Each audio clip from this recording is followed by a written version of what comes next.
Assalamualaikum warahmatullahi wabarakatuh. Salam guru penggerak.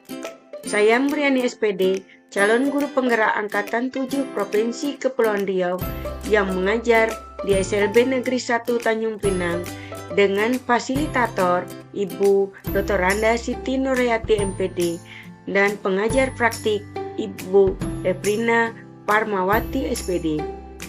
Pada kesempatan kali ini, saya akan memaparkan tugas modul 1.1.A.8 koneksi antar materi, kesimpulan, dan refleksi modul 1.1 membahas tentang refleksi pendidikan nasional pemikiran Ki Hajar Dewantara. Kesimpulan pemikiran Ki Hajar Dewantara adalah, menurut Ki Hajar Dewantara, pemikiran adalah tuntunan di dalam hidup tumbuhnya anak-anak. Adapun tujuannya adalah menuntun segala kekuatan kodrat yang ada pada anak-anak agar mereka sebagai manusia dan anggota masyarakat dapatlah mencapai keselamatan dan kebahagiaan yang setinggi-tingginya.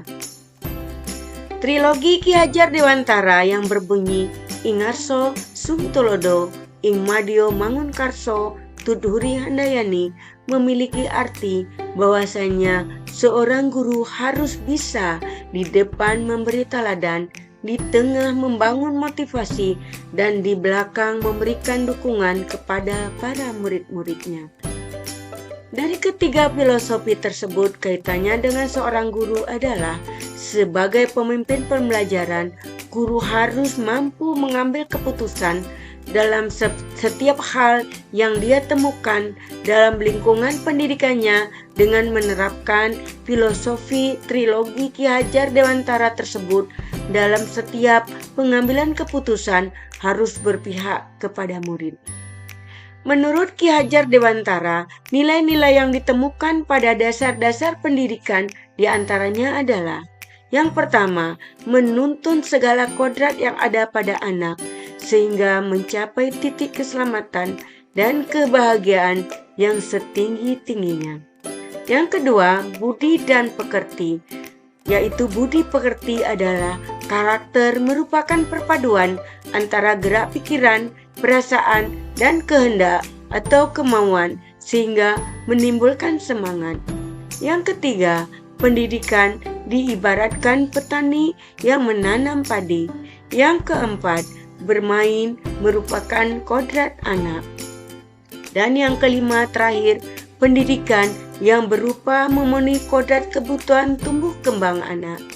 Menurut Ki Hajar Dewantara, dalam melakukan pembaruan yang terpadu, hendaknya selalu diingat bahwa segala kepentingan anak-anak didik, baik mengenai hidup diri pribadinya maupun hidup kemasyarakatannya, jangan sampai meninggalkan segala kepentingan yang berhubungan dengan kodrat keadaan.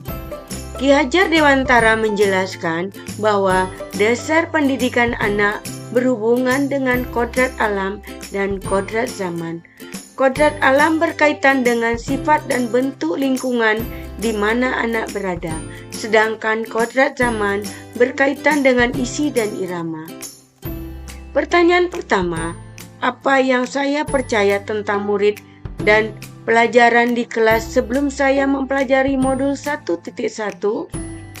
Sebelum mempelajari modul 1.1 mengenai filosofi Ki Hajar Dewantara, pembelajaran saya yang pertama berpusat pada guru.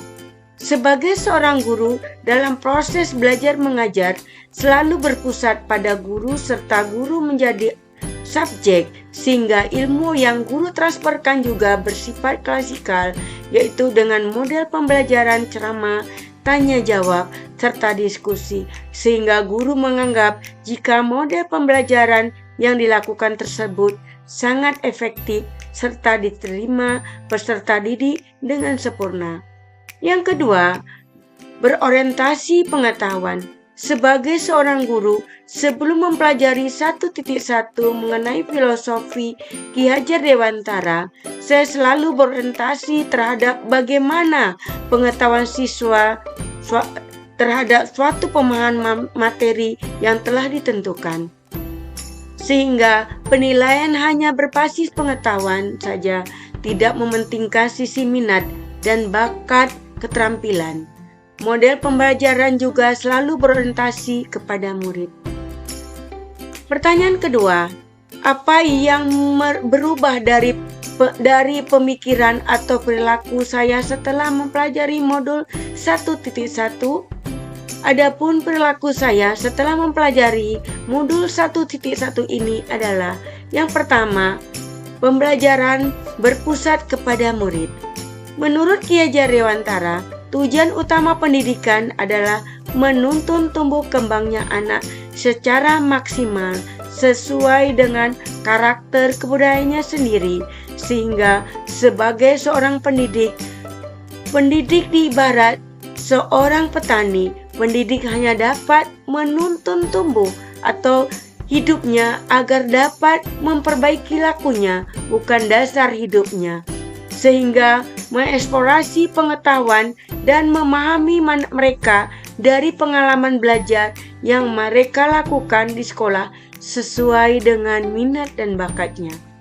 Yang kedua, orientasi keterampilan dan pengetahuan. Menurut Ki Hajar Dewantara, pembelajaran adalah menuntun murid dalam mengembangkan potensi atau bakat yang dimilikinya sesuai dengan kodrat alam dan kodrat zaman. Keterampilan bagi anak berkebutuhan khusus atau ABK sangat penting, bukan hanya menunjang kompetensi lulusan, tetapi memaksimalkan kemandirian terhadap mereka sehingga murid menjadi bahagia dalam belajar. Pertanyaan ketiga, apa yang dapat segera saya terapkan lebih baik agar kelas saya mencerminkan pemikiran Ki Hajar Dewantara? Yang saya terapkan untuk memaksimalkan pemikiran Ki Hajar Dewantara adalah porsi keterampilan dalam pembelajaran. Hal ini dikarenakan proyeksi pendidikannya adalah kemandirian, sehingga peserta didik disiapkan untuk menjadi lulusan siap kerja dan mampu berwirausaha. Program kebutuhan khusus bertujuan untuk membantu anak memaksimalkan indera yang dimilikinya dan mengatasi keterbatasannya. Program Bina Terampil mampu memaksimalkan indera dalam mengatasi keterbatasan murid dalam hal pembelajaran pengetahuan. Melalui kegiatan program Bina Terampil bukan hanya melakukan pengembangan terhadap minat di kelas, tetapi juga di sekolah. Setiap guru di kelas akan melakukan asesmen untuk mengetahui apa yang menjadi minat dan bakat dari masing-masing siswa di kelas, sehingga dari bakat tersebutlah akan dikembangkan secara terus-menerus agar peserta didik disiapkan untuk menjadi lulusan siap kerja dan mampu berwirausaha. Demikian yang dapat saya sampaikan. Ibarat kata pantun, Tanjung Pinang kota wisata, karena bersih mendapat anugerah adiwiyata. 10 jari maaf dipinta, andai tersilap tutur bicara. Wabillahi taufiq wal hidayah. Wassalamualaikum warahmatullahi wabarakatuh. Guru bergerak, Indonesia maju. Salam guru penggerak.